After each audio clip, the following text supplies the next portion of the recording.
আমার ভাইয়ের বাসার স্পেশাল দোলনা। এই দোলনাতে একসাথে অনেকজন উঠা যায়। আমার ভাবি যে আচার দিছে, আর ছাদের উপরে, ছাদের আশপাশের পরিবেশটাও সুন্দর। এই যে পুকুর, নদীর পাশে বাড়ি, মানে এটা একটা খাল, খাল না পুকুর। যাই হোক, এই দোলনাতে এখন আমি বসবো।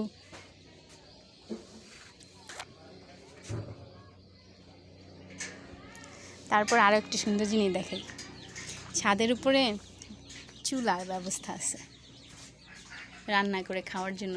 আর এই যে চপিং করার জন্য দেখেন কি সুন্দর একটা চপিং গাছের গুঁড়ি, সুন্দর না?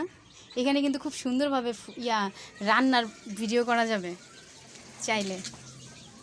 এত সুন্দর করে ছাদটা ডেকোরেশন করছে, এটার মধ্যে রান্নার ভিডিও করলে কত সুন্দর হইব।